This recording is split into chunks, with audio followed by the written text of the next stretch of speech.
Қазақстанда Совет одағының туын, Ресейдің туын көтеріп, 9 мамырда шерулетіп жүрген орыстың әсіре ұлтшыл содырларына қазақтың жап-жас жігіті қарсы болыпты. Сөйтсе,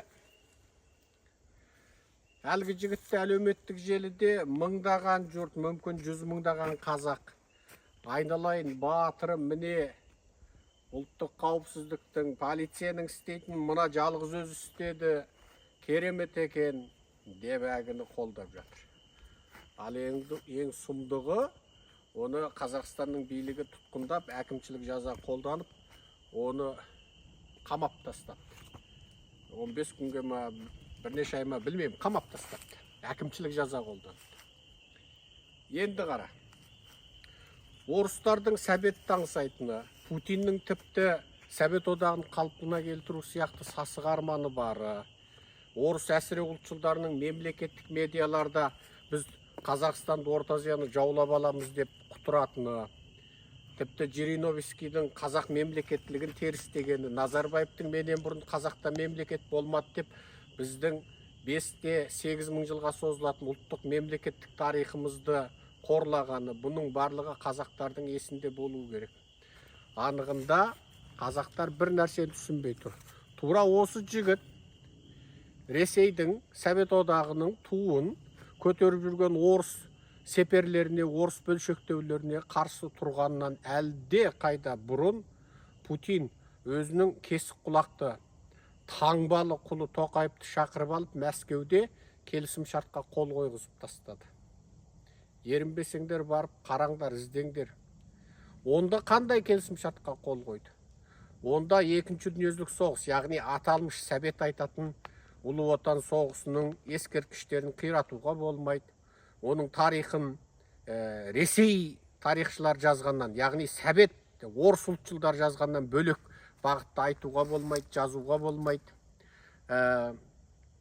Ол туралы тарихи жаңа жазбаларды өзгертуге болмайды, тарихи тұлғаларды жаңа қайтадан бағалауға болмайды. Қысқасы, Совет кезінде ол қалай айтылды, қалай жазылды, ескерткіш қалай қойылды, солай болу керек. Қысқасы, сол екінші дүниежүзілік соғысқа, яғни орыстар айтатын Ұлы Отан соғысына қатысты тіпті барлық нәрсені құрметтеу керек деген бапқа Тоқаевқа қол қойғызып қойды. Ал осы қолды қойып қойғанда Тоқаев парламенттен өткізді ме? Жоқ, өзі біліп қоя салды. Халық соны білді ме? Білген де жоқ. Наразы болды ма? Болған да жоқ. Енді келіп орыстың бөлшектеушілері, қазақ жерінен есекдемелі иттің балалары Советтің туын көтеріп, Алматының қақ көшесінде, қазақтың ордасында алшаңдап басқанда, қазақтар әлгі кезде ойбайлап жатыр.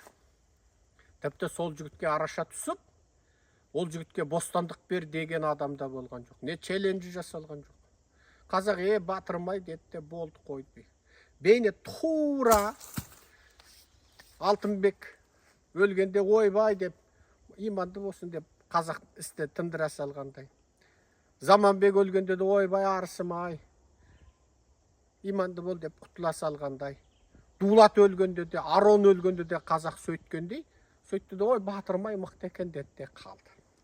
Мына құруйтын халық, құруйтын, құрдымға кететін халық, ол дүниедегі өз ішіндегі ең бір сорлы, ең бір алаяқтарын билікке тағайындап қояды. Ол сол ең сорлысын, ең бір алаяғын билікке қойып қойғандығы соншалық, енді ол ешқашан жаңағы өзін сайлаған халықтың мүддесін ойламайды, сол өз айналасы туыс туған құда жекжат бітті, өз командасымен кетеді. Халықты өлімге айдайды, қырады, ұрпағын, болашағын бәрін жояды, онымен есептеспейді. Ал өсетін халық өзінің ең сүйікті ұлдарын билікке әкеледі. Ал ол сүйікті ұлдары сол өзін қолдаған халқы үшін ол өмірінде қияды. Халқы да сол үшін тұрып бере алады. Ал бізде бұл жоқ. Қазақтар, көшеде орыстардың Совет туын көтергені жай нәрсе.